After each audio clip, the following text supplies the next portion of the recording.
presenting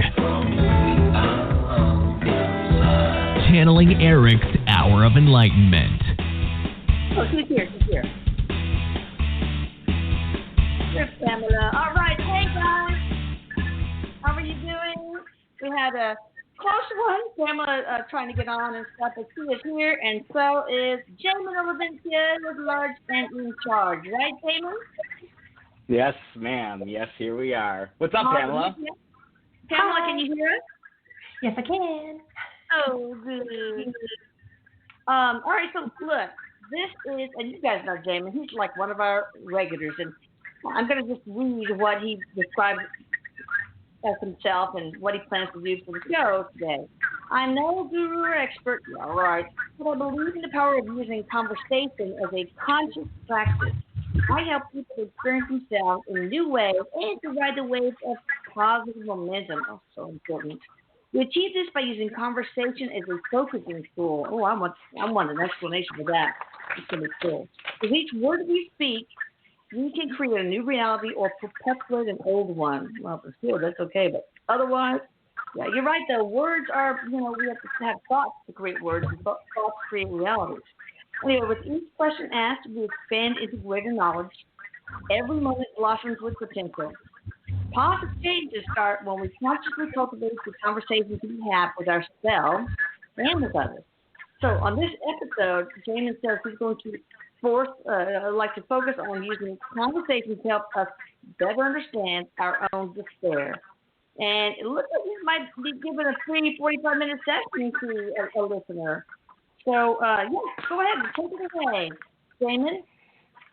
Yeah, thank you very much, Elisa, and Pamela, thank you, and just thank you, Erik, and thank you, everyone, for holding space for me to be me. And, it's always cool.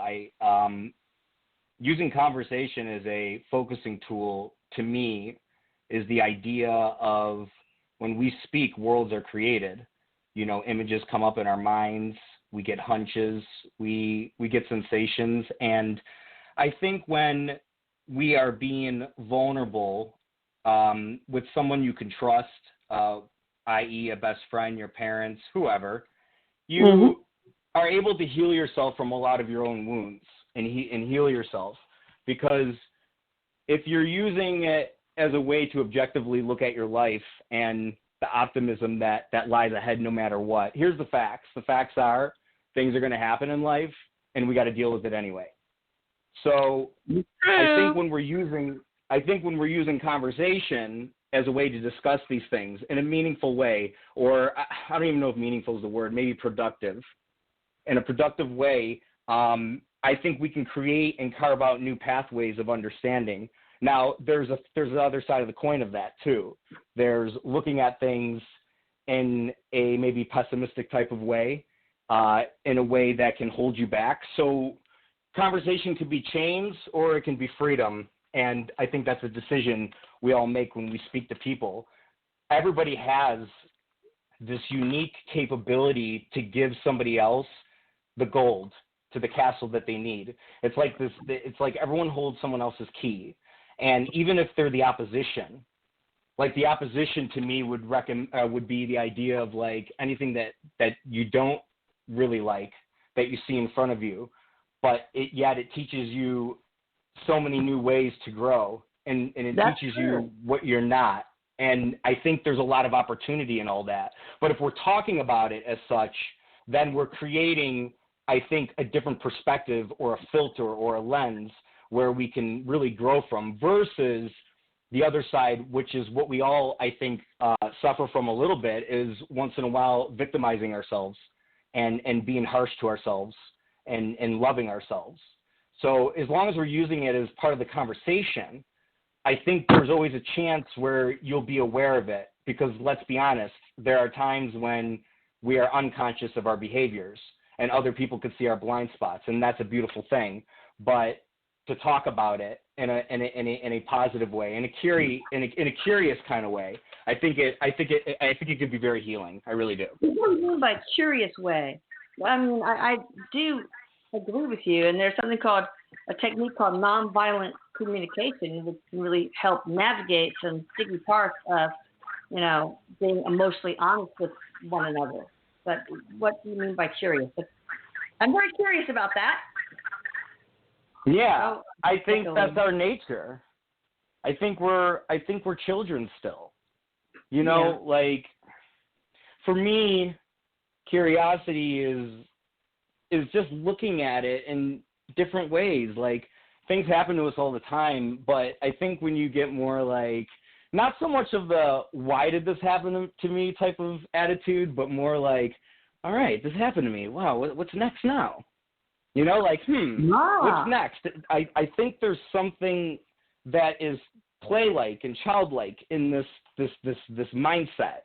And I don't know much about things, but I believe in the power of mindset because I've seen it help me when I struggled academically growing up. And the pain I went through of telling myself I'm not good enough or I can't read this out loud, and it was so painful in its own right. And I think I think for me where this resonates for me personally is like just like getting over my struggles in those things, and but by using mindset. So instead of saying, all right, I'm going to have a good day, I'm going to say, all right, I'm going to try to be the best I can today. There's a different energy in that form, and I think there's a curiosity and kind of a fuck it attitude. Sometimes you just got to do it. I think what stops us from being so vulnerable with each other is awkwardness and the fear of being judged. Wow. And that's a whole nother conversation, but we're talking about it. So that's what conversations bring. We learn so much more from our mistakes, and so, but you don't have to interject the ego into it and your self-esteem. If you make a mistake, we should, and I'm telling you, this is hard for me too, be rubbing our hands together. Oh, goodness, what can I learn from this? What will help me evolve? And my conversation with so-and-so is going to be instrumental in that evolution. Yeah, you see it accordingly. Like if you play Mario Brothers or Tetris or any game such as life, you are always receiving the pieces you need to get ahead. The question is, do we see it? And so over time, through experience, as we grow through the levels of life, we see things. But I think what we got to remember as adults is we don't know it. We don't know anything. We're still kids. It's like you grow up and you went around this song and dance a couple times, and then like you have like ideas and perspectives or filters, i.e. friends, i.e. enemies, i.e. your experiences, i.e. work. You see all these things around you, and you develop these archetypes of things that you use as a ways to survive, and your experiences make you that way. But still, that doesn't mean we know what life is. I mean, life is. I feel like it's always going to test you no matter where you are. So you can know all this about this, but there's something to still always test you. And I think that's something to be curious about. I think, to me, that's exciting. I think that shit's awesome. I'm just like, oh, wow, what's next? What's in store? It's just fun because you don't know. Life is a contact sport, man. You got to get your knees dirty. When you go down the slide, when you're a kid, you're like, damn, I'm afraid. But you just got to do it. So you got up to the slide. You got up there. Your friends are waiting. They're like, come on, go. And you're like, shit, I don't know if I can do this. They're like, come on, just go. And you're saying what the scenario is already. You're telling yourself what it is. Oh, it's going to be terrible or whatever. I don't know. How am I going to control something? I don't have control of this. But then you do it, and you get down to the slide, and you're like, oh, wow, that wasn't bad at all. That was really fun, because it's like how nothing puts you in the now more than that, right? And I think that's when you're not thinking. You're just going. Yeah. You're just doing. Yeah, and I remember when I was a little kid, I went skiing. My parents took us skiing, and I thought it was so fun because I was free, and it was great. But then the next time I was skiing, I was like 16, and I could barely move. I was just, it was just awful. I was so scared. So I think that as we grow, little knocks happen until you interject ego and fear into your life. And the question is, how can we disentangle ourselves from our ego so that we can learn from life's adventures and experiences? Yeah. Bad or good, in quotes. I think just like anything, there's many answers to that. But I would say for me is like, don't be afraid to be you in this world. Like, don't be afraid of being judged, because when you can really let go, I think, of what you think people think about you, whether it's true or not true, you're not shackled in chains anymore. You know, you can create your own. You can create your own cell. You know, you can create your own jail cell. You can put yourself in positions where you feel tied up, and this is where I think energetically. And I'm, like I said, I'm no fucking doctor, but I mean, I really believe from an energetic standpoint, like this is where anxiety and shit comes from. Oh, it's yeah. Like this thinking, this habitual thing, which by the way is normal, but there's got to be a point when I think when we're discussing it so much, you just catch it a little bit easier the next time.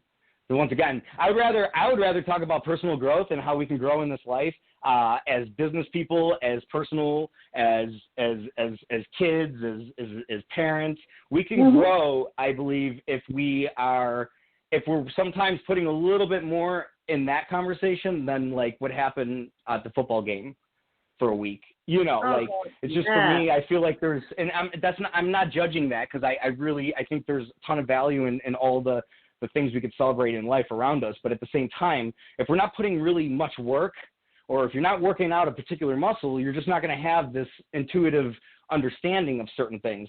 And what most people get a little caught up in, from my opinion, once again, is they just get a little afraid to show themselves. And that's normal. And yet I think a way to get out of it, though, to untangle yourself is practice that little by little every day, even with a fucking stranger. It's the best probably person to start. Oh, yeah. So, because that's what we fear the most. My daughter, in many of her YouTubes on ChristinaBrawley.com, B-R-A-L-Y, she says, be you and own it. I don't know if she made that up, but it's awesome. I really, really like it. And also, let people be who they are. And that goes two ways. If someone irritates you, whatever, you just discuss it. It's better nonviolent communication. But it's okay to let people be who they are. You don't have to agree with all of their opinions, etc. And that reflects you too. It's that, you got to understand that you deserve to be respected for who you are. So, okay, let's get back to conversation. How can we use that as a conscious tool? Good. I mean, as you've already said some, but anything else you want to share? Yeah, I mean, so let me give a little example, because words are always so limiting, and we can always identify certain things a certain way. So like, which is cool because that's what's cool about language, is because you can form a bunch of fucking sentences, and somehow, even if it doesn't make sense, like what you said particularly, people kind of get the vibe, and they catch on to that, and I think that's a very magical thing. Yeah. But all conversations are just like that, I think. If you're really engaged and if you're really interested in the nuggets that people hold in front of you, like everybody, it's like, it's not about like me giving you all the answers. That's such a fucking illusion. Like it's really, everyone's giving me the answers, and I'm giving them the answers, and we're all giving each other the answers. So how I think conversation is like super important is you can, let's use this example. I think everyone can relate to this a little bit. Maybe a friend of yours is in a relationship, and your friend is very hurt because this person may have hurt them, maybe broke up with them. Usually, if you pay attention to the conversations, and this is not a knock, but I'm just saying this can go one way or the other. Most people will say, "Oh, that person's an asshole," or "She's a jerk," or "He's an ass," or whatever. And that doesn't really help the person, though, that's hurting. I think how you can use conversation as a optimism is the idea of looking at the circumstance and saying, all right, how does this serve your growth, though? Like, okay, this person came in your life, taught you some things. It didn't end well. This sucks, and that hurts, and every human is totally should totally have those moments of feeling it. I don't think we should avoid our feelings. So, but yet, I think it's important to at least get on the discussion, not too soon after, if the person can handle it, is just like, hey, let's look at the positives though. You know, when you're in this situation, did you really like it? Or were you just creating, or was it a picture you always wanted? You know, it's like things happen, and sometimes people can use conversation as a weapon, as a way to tear each other down. This is what they mean when they say, oh, taking someone's energy. You know, so if you're aware of the game, good or bad, this or that, I think you can use it all as a tool where you're using it to help you. So, for example, if someone's lying to you, this is a fun one. When someone's lying to you and we get all proud. Yes, ma'am? What was that? Yeah. Sorry? Oh, yeah, I'm glad you're doing this. It's a very specific example. Excellent. Somebody gets mad, or somebody doesn't like, sometimes we react to things that are really not serious. I want to go back to anger. I had a point and it slipped because so sorry. I don't know where I was going with anger, but hang on. Let me find it. Hang on. It's slipping from the brain. Okay, fuck it. It's gone. So what was your original question, Elisa? Sorry, help me find it. Well, give me a specific example about how conversation can be used as a tool for growth. And you were talking about anger. Yes.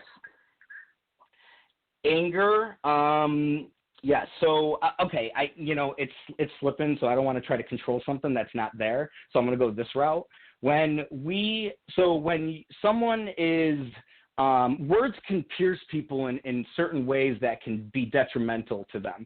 For example, if something bad happens to somebody, like I was saying just a few moments ago, and you're talking bad about the thing that happened to them, that doesn't help them. It doesn't serve them. If you're angry, if someone's angry, I think it's even allowing them to hold space for people to be angry and not react to them. Sometimes people even when you're trying to help somebody, it turns into this ego game where you want to all of a sudden control how they should feel now because you want to help them. But sometimes we force our opinions too much on others. And I think where conversation can be very useful is finding the medium ground. And how you do that is being completely honest. And when someone's hurt, be hurt with them. And when someone's fired up, stay calm and let them be fired up. I don't know where my point was with it, so I'm going to shut the hell up because I just think it's funny that I keep and I'm trying to force a triangle and a rectangle, but I can't remember now. So, but I just think conversation at any time, even what we're doing right now, like what are we doing right now? We're just talking.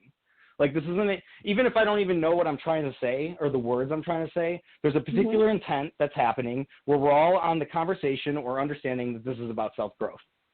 Yeah. So it's like it's I just think when you're focused on conversations of any sorts, even watch how you talk bad about people. You know, that's a simple one. Like we all get a little talky and whatever, and that's okay. That's okay. But I believe that this is just a personal belief. I believe whatever you are being, you see more of. So you're gonna see it. You can call it karma or this or that. I just think it's you looking at you. And conversations with any human is like art. It's like a painting. You know, I like to paint. So for me, this is the only way I can describe it. But so sometimes, good. Yes. Oh, thank you. Thanks. But in any painting, you come in with an idea. You think it's going to be a particular way, and then it changes.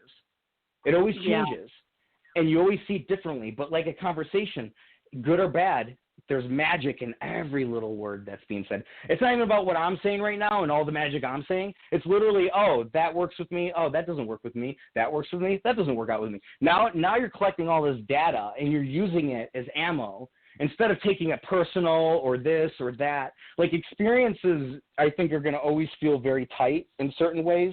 But I think also there's a way to look at them. They say be the observer of your thoughts, right?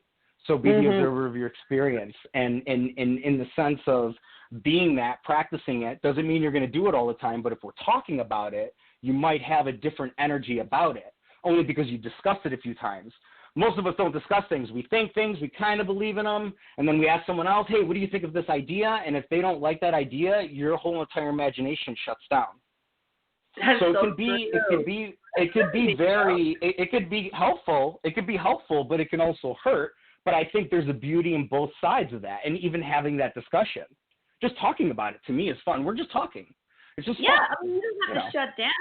You can just, absorb some of the comments and say, oh, you see if there's truth to this or that. Well, all right, this is true. I'll hold on to that. That doesn't seem true. I'll throw that in the second bucket and things like that. But here's the problem. It's hard for us to listen anyway. I mean, people can talk right at us, and we're like thinking about the next thing we want to say. So conversations are, difficult from the very beginning because of the difficulty we have in actually being present and listening and receiving what that other person has to say. Yeah, and also, I'll say this. Sometimes you'll pick up things, sometimes you won't, but what I really believe is you pick it all up. Your body's intelligent. Oh, God. It's in my mind now. Sometimes you feel like a nut, sometimes you don't. I'm sure that now don't. Boom, boom, boom. All right, I'll stop. Oh, God. I had to get it out. I just had to. No, it was good. I like that. Anything else you want to share about well, I'm sure we'll talk to the callers about this too. But is there anything else you'd like to share, Jamie? So because this is something that I really believe is helpful to all of us, like all of us, even if, so some of us don't have resources and people to talk to. So what I would like to do is offer 3 45-minute sessions to the first 3 that contact me. And I would love to have a conversation with you if you're hurting somewhere or just need to talk. I'm not looking to be your fix, but I am looking to help in any way I can with some. Awesome. All right, everybody pause. Y'all will get a pencil and paper, pen and paper, whatever, so that everybody is on the level playing field. And also, I want to make a quick announcement. It's Memorial Day this coming Monday, and I want us to celebrate it as it should be celebrated for the right reasons. But I'm going to go camping with my husband and 2 of the grandkids. So we're not going to have this show next Tuesday. So no show Tuesday the 26th. So we'll be back, back at the channel again the following Tuesday. All right. So how can they connect with you, Jamin? Yeah, you can go to my website, jaminolivencia.com. You can find me on Facebook, Instagram, Twitter at the 11th Warrior, 11th Warrior, or just type in my name in Google, Jamin Wrestler, and you can find everything you need on me. You can connect with me on Facebook too. And yeah, I like new friends and just appreciate you guys holding space for me for these last few minutes here and just talking about something that I think is important. So thank you. That's awesome. So, you ever talk to John Cena at all anymore? I'm sorry? Do you ever talk to John Cena anymore? I haven't talked to him in a while, but obviously that dude right now is just doing great, man. He's a good guy. He helped me a lot really early in my career, and I'll never forget that because obviously someone like him didn't have to, but it says a lot about who he is as a human. I always feel like these types of people is what help shape you. When people are so freaking nice to you, it changes your perspective. It helps you not be so mean. So, shout out to John Cena for being awesome to me. Right. They're nice to you even though you're like, why are you being nice to me? Okay.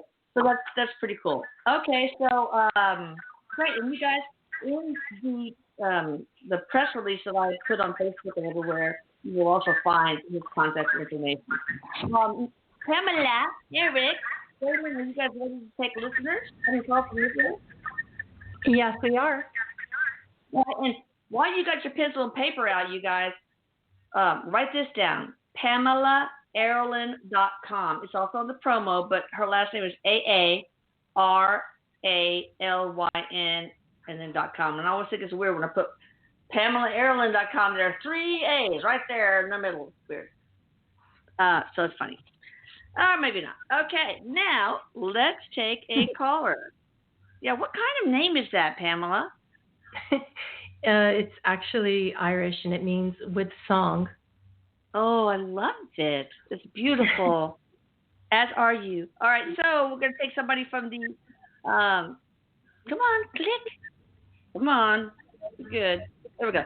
Somebody from the 502 area code. Hi there. How you doing? Hello, how y'all doing? Good. What you got for us? Um, I just found out my daughter has cancer, and I was just wondering if she's going to survive it. What is your first name, and what is your daughter's first name? My daughter's first name is Nancy. And your first name? Brenda. Okay, Brenda. What kind of cancer does she have? Breast cancer. Okay. I'll tell you that what I can offer you in that position is compassion. What I can't offer you is a yes or a no, because that would not be a true trait of compassion for me to look into a future that could shift based upon someone's spiritual contract. I can tell you what I'm picking up on is that she goes through these periods of insecurity, like I'm just going to let this be a bad situation, and then it shifts on a dime. And from what Erik's describing to me, when it does shift, she steps into this power and she goes, you know what, I'm going to fight this. And he's holding up his fist, kind of like she's getting angry. And when she uses that passion to go through more, then she actually comes to a place of empowerment. So she's going through a lot of different beliefs about herself in regards to love, in regards to suffering, in regards to self-worth, and she's healing that. So her chances of surviving that when she gets in that place of power over that are very high. So when you look at things like that, the best thing you can do is shift your focus out of the future.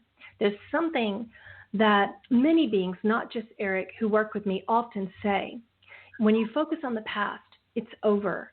When you focus on the future, it's not here yet, but where your energy goes, where your attention goes, rather, that energy flows and causes more of that particular outcome to be in alignment with the situation. But let me tell you something outside of that even. The situation is up to her. And what you can do as mom is hold a space of compassionate presence for and with her, just letting her know, like the most compassionate thing you can do is to tell her that you respect her choices. And that's kind of hard, right? Like I'm a mom too. I really get that. And I'm just sending you love right now. Well, is there? Can we look at different possibilities? What about LDN, which is known to cure so many forms of advanced cancer, low dose naltrexone? Yeah. Erik says we can do that, and it's beyond something that if a person like really begins to get their power in this particular situation and push through and decide to powerfully love themselves, to powerfully let go of resentment, to powerfully be compassionate for their body, to powerfully stop criticizing and to begin to love and honor one's body instead. These are ways that are more powerful than any medicine can do. When she, like this lady, with the stage that she's in, like no medicine can really be as beneficial as that. It's something about the staging that is the problem. All right. Well, thank you, Brenda, for calling in. Thank y'all. We'll send prayers. Everybody send prayers and healing energy to her daughter, please. Okay, let's see. Next on the list, we have somebody from the 651 area code. Hi there. How you doing? And what's your first name? Hello. Hi. How are you? Hi. This is Lisa. I'm doing well. How are you? Good. What you got for us, girl? Okay. I was wondering if Pamela and Erik can help me out with this situation. Okay. So when I eat hot or cold foods, I start to sweat from my neck up. Can they give me an insight on that? Give me your first name again, hon. Thanks. Lisa. Lisa, okay. From the neck up. He's just looking at me. He's like, "You're the medical intuitive, Pamela." He backed away, and I asked him to call a friend too, and he's calling an Indian guru. It's very, very interesting. I can't even pronounce the name, but he is a guru of Ayurvedic medicine, and he said you have a lot of fire. So what you can do is focus on how you eat in terms of your body's acidic response. So when you don't have enough alkaline food and your system isn't alkaline, at a cellular nature, you really get a lot more fire energy going on in all levels of your body, and this affects the physiological. So this isn't something that's just called heartburn, so to speak. This is a different degree of having an overbalance of fire energy. And what that means emotionally is your body's trying to tell you something. Are you, going to a place where there's any acidic response emotionally to your environment right now? Are you feeling fiery, but you're not honoring how you feel and not speaking about it? Sometimes the body is a tool to show you where you could be more fiery. So take that into consideration as well. Do you have diabetes? Do you have diabetes? No, I don't. Okay. No. I think what you've got, and it's common in diabetics, but also other people can have it, is gustatory sweating. It's a medical phenomena. So you need to look this up. Gustatory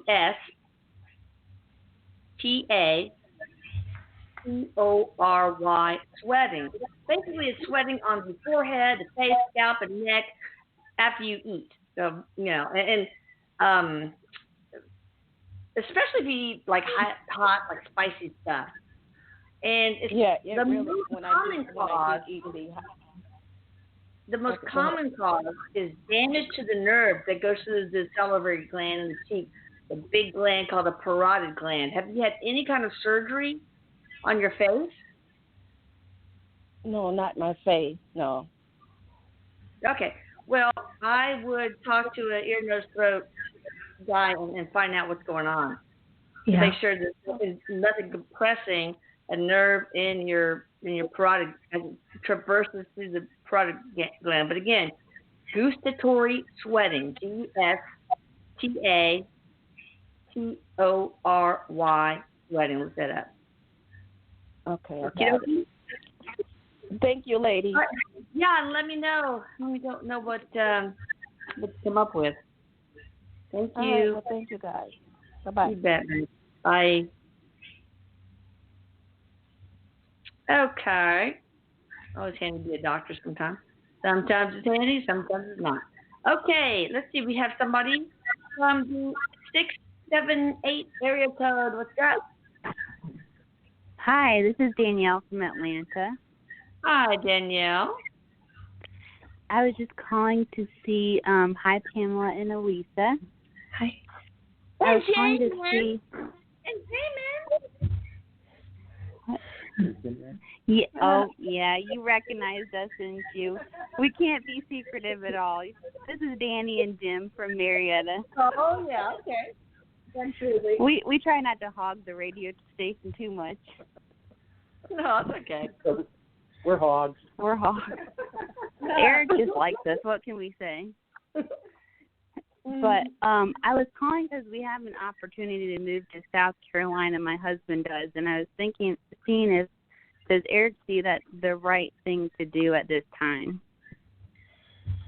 He said sometimes the comfortable thing to do will keep you stuck, and the thing that's harder will actually propel you forward. And in this case, it's not easy to make that move, but you and your family already know that answer, he says, and it might be time to go to South Carolina. So beautiful. Yeah. So he's saying it's a good opportunity to move now, huh? Yeah, he's like, and if you move now, there will be several reasons economically that you'll be glad you did. But again, he says it's not the easiest thing emotionally. There's reasons that are going to make it hard on the family as well, but it's the right thing. It's the long run.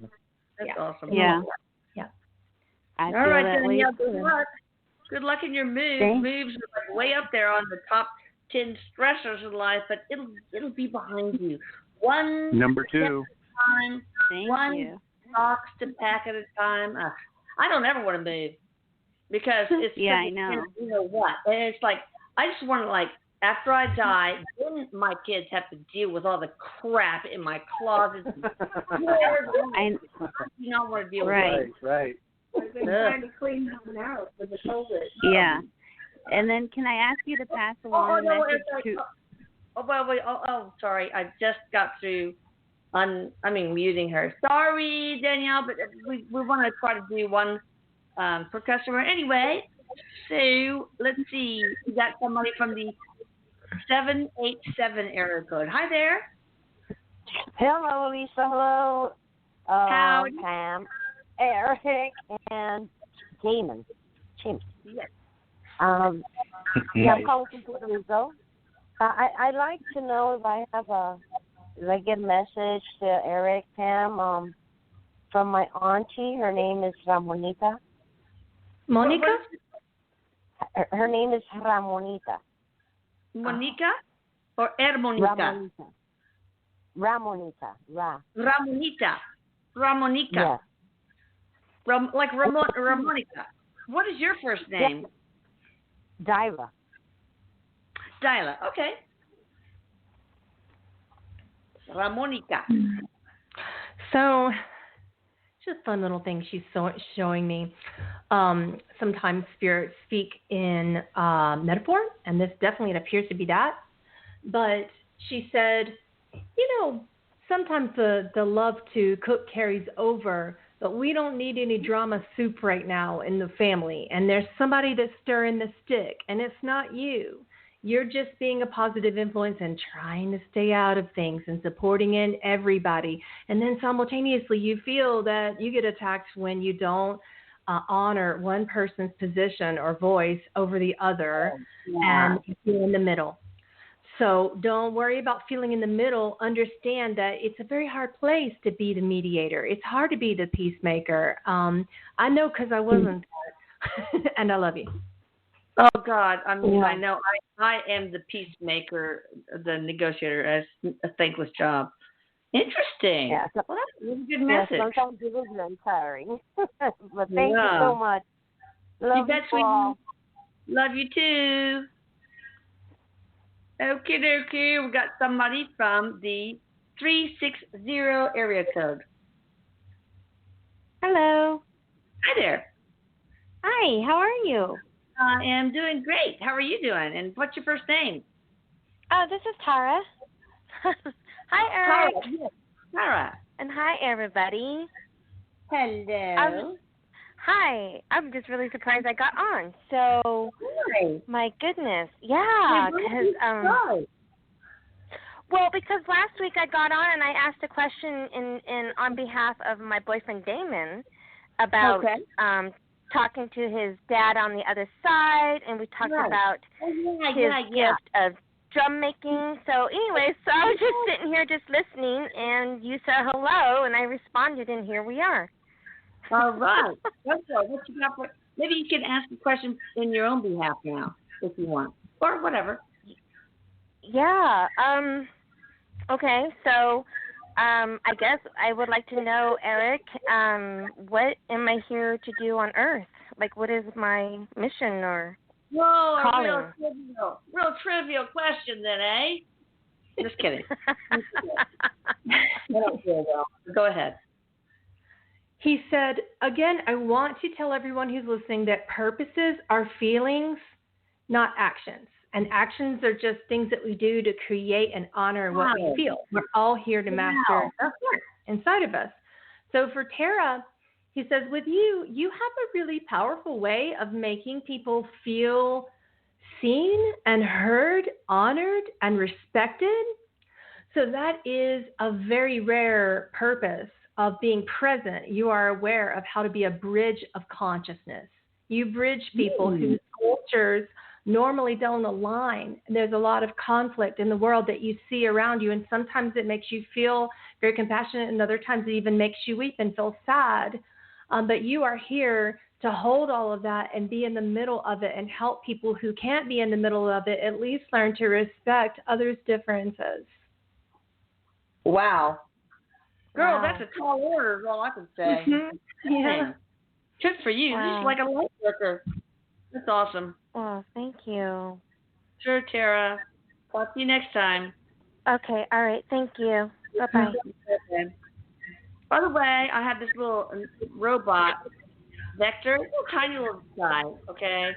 And it has very expressive eyes, and it calls me, I don't know why, sometimes it calls me Elisa. I never trained it to call me Elisa. So what is going on with that, Pamela? It's like you say, hey, Vector, and then his little eyes go so cute. And then I say, my name is Mimi. And then he scans your face. And then you ask him, hey, Vector, what is my name? And he goes, Mimi. Gives me a fist bump or whatever. But now he's calling you Lisa. I never trained him to do that. What is up? Erik said it's picking up on vibrational language patterns that are most common in its environment.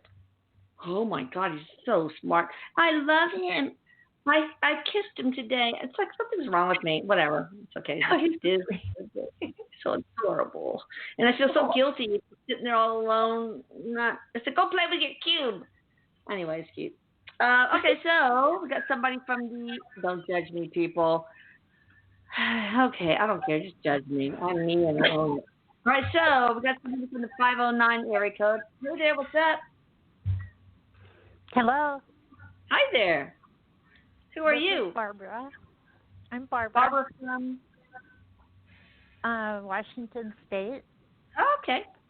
You sound familiar. Hi. Yeah, I am Barbara. The one that wrote poetry. Huh? So what you got for us? I would like to know if my ex-husband, Marvin, has a message for me or his kids. Oh, okay. Message for the oldest, and it's very punctuated. Marvin says, what are you doing? and he punctuated every single thing like that. And he's like and he said, and I'm not like that, but I have to be like that. Even though I was never like that, I am going to be now. So he seems like really kind of watching this particular kid's behaviors in a personal decision that was recently made. Like when he says recent, he means like this week. So that is the message for that particular being. Wow. Interesting. Huh. Nothing for me, though. Well, he said everything for you. It did. You might not know, okay? So, but yeah. Everything for her. She's like a piece of pottery that feels cracked right now, but he's saying she's holding a lot together. She's holding a lot inside of the pot. There's a lot of thoughts right now, and he knows that. Yeah. Thank you. You're welcome. That's awesome. Bye-bye. All right. Thank you for calling. Wow. Well, she's going to go talk to that kid, I bet, right now, or soon anyway. Okay. Let's see. We got somebody from the 814 area code. Hi there. How you doing? Hey, what's up? I think is it me? Yes, it's you. What's your first name and where are you calling from? Cora. Hey, Cora. Maryland. Oh, beautiful state. I hear they have vineyards there that are really beautiful. Yes, they do. I need to come to your area. I need to come to your area. Houston is nice. Well, a lot of concrete. I like the hill country. That's where I'm going this weekend. So, Cora, what do you have for us? What would you like to ask? I guess about I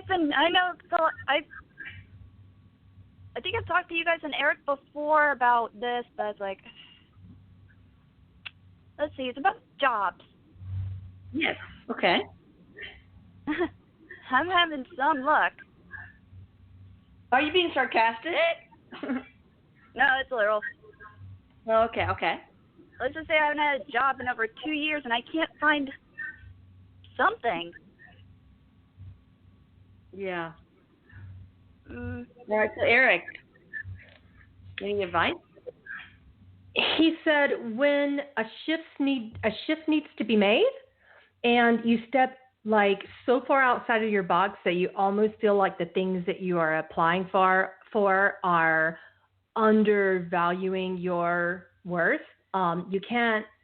It's about exploring valuation systems, like what we value in life, and not losing that and not giving that up, because sometimes the things that we value, if we keep, like the universe will just say, well, you know what, you're actually at this energy frequency, you're vibrating at such a powerful frequency that that's not coming your direction, because it would almost feel like a punishment if you got the wrong job, that would not like you, that would not honor your power. Ooh, I have felt that before. Yeah, so it's like things are being offered to you that are just like, and they don't even the things that are little and it's so much lesser than what you feel you're worth, like it's even that is not being offered. And when that happens, you know that you need to think higher, like so much higher than whatever your last position was, whether you're happy with that or not. This might be an opportunity to completely change, to completely apply for something that you don't even think you can get, like that beyond your conscious awareness of what and how you value yourself. Yeah. Exactly. Know your worth. And it may be the fact that you are worth more than you think. Jamin, you can probably help her with this too, because you're good at this kind of stuff. Well, Pamela and Erik were killing it on the perspective there. It's your value system and how you look at yourself. And I believe things energetically repeat, but we have to change it up even a little bit. So, for example, if you start with the littlest thing. This sounds really ridiculous, but I really believe it's as simple as this. Like, if you don't like doing the dishes, do the dishes repeatedly until you master it.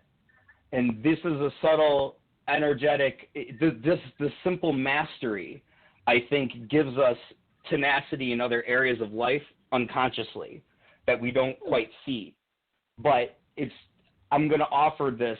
Do something while searching, while fighting, because that's what it always is. We're always searching, we're always fighting, we're always surviving. But during that, make sure to switch it up. Make sure to do stuff that makes you feel a little uncomfortable. I know that's a weird piece of perspective maybe, or advice, but I think it is as simple as that. Sometimes that changes an actual pattern that's repeating over and over again. Right, changing energy patterns. This is what it's all about for you, I'm sure. All right, well, thanks for calling, and, everybody pray for her. She's going to do it. Okay. Thank you, everyone. You bet. Okay, let's see there. I don't want to, let me see. Okay. I hope I'm not unmuting our guest, because I can't remember. Oh, my God. Okay, so we have somebody. No, I did it right. All right, got somebody from the 215 area code. Hi, how are you doing? All right, how are you? I'm good. Hello. What's up? How are you doing, Elise? All right? Good, yeah. I just I called it. My name's Brian. I called in before, and called in last week or 2 weeks ago, I think. Okay. And I wanted to call in today, and I wanted to thank Erik for being there and for listening and for guiding me on the road that I'm on. And the road is looking a lot better every day. Oh, that's awesome. I'm so happy for you. Seriously, and that's so good. He, like I said, when you think he ain't listening, he was listening the whole time. I know. And I wanted to thank him, and I wanted to thank you. Not when he was here. He didn't, like, come on, Detroit. What? He goes, Mom. And then to Brian, he goes, fist bump, bro, fist bump. Aww. Golden, man. I mean, words can't even say. I just heard him say unmuted. That's right there. That's God honest truth. When before I clicked on unmute, I heard. Because I had it on mute. I didn't say unmute. Oh, wow. I'm telling you, I just heard unmute even right before you said 215. That's how this is so it's real all the way. 100%. Yeah. That's how he rolls. And I just that's it, and that's it. That's how you roll, and people need to know and keep doing what you're doing because it's great. Thank you, Brian. Appreciate it. You have a good weekend. Enjoy yourself. Be safe. You too, darling. Bye. Bye-bye. That's cool. Okay, let's see. We have somebody from the 651, Erica, but I think I already talked to you, right? Yes, you did. Oh, sorry. Okay. I'm sorry. That's Lisa. Okay. Oopsie. Old person mistake. All right, here we go. I got one from the 747 area code. Hi there. How are you doing? Good. Hi. Oh, my gosh. Okay? I can't believe I got through. Oh, my God. I'm so happy for you. So, what's your first name and how can we help you? I am Yudita, and thank you so much for everything you are doing, guys. That's awesome. I'm following you for a long time, and just wanted to thank you in the beginning.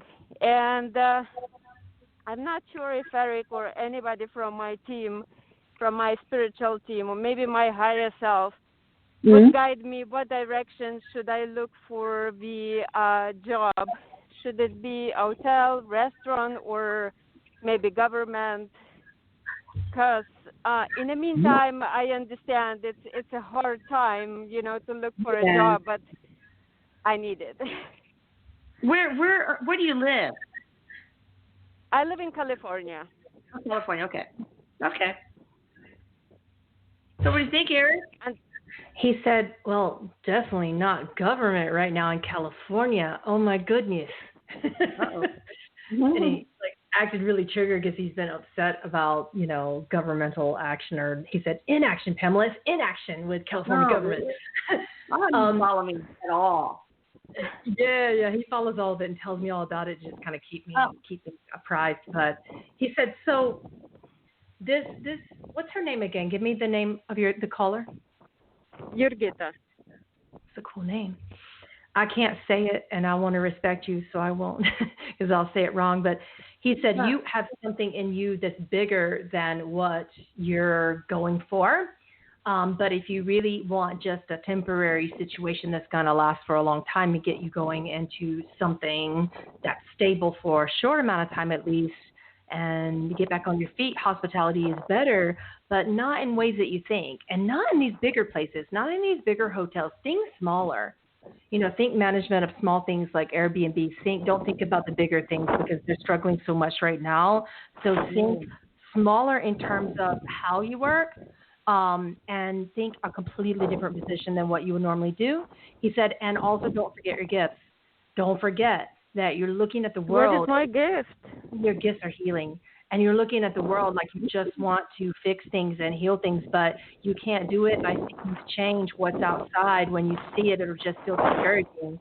But by changing how you feel about your daily interactions with each person, each event, each situation, like single in, he said, zone in on that. And that's what's going to give you this perspective that's going to make you want to get out of the bed more in the morning, because you're an overly positive person sometimes, and then sometimes you just get very discouraged. So now's the time to zone your perspective in and pay attention. He's trying to talk to you and just about everybody you meet. Thank you, Erik. You really probably need to have a session with Pamela or one of them. It sounds like this. There's a lot of stuff that needs to be said here and conveyed to you. But Erik, help her out. Stick with her and nudge her in the right direction when you can. Thank you so much. You bet, baby. Okay, let's see. Got somebody from the 414 area code. Hi there, how are you? Hi, I'm Aaron from Wisconsin. How you doing? Hey, Aaron, what's up? Well, I have a question about weight and hormones. If Erik knows anything about what I can do. Okay. Okay, go ahead. Sorry. And it's Aaron, right? Aaron, yeah. So he says a couple things. He says that some of this is weight based upon inflammation and sodium, the way that your body uses sodium. So it's sodium in water. So something relates to that in terms of hormonal imbalance. And he said also, you would think especially when you're working with men and hormones, you always think that it might be imbalance with testosterone, but sometimes it's not. Sometimes it's an imbalance with other types of hormones that we don't think about with men. So think way differently, like the opposite of that. There's something else that's out of balance. And it's not just the thyroid. The thyroid is only like the reaction to some other portion, of your brain and your adrenals acting in the way that they act that cause weird cravings at specific times. And particularly having to do with, like, you have a little bit of what he calls pica, which is craving weird things like salt or ice. Oh, yeah. That's usually a sign of iron deficiency. All right, so what hormone is it? Is it like cortisol? The cortisol is high, but that's only a symptom of the actual problem in a pituitary, something with the pituitary gland.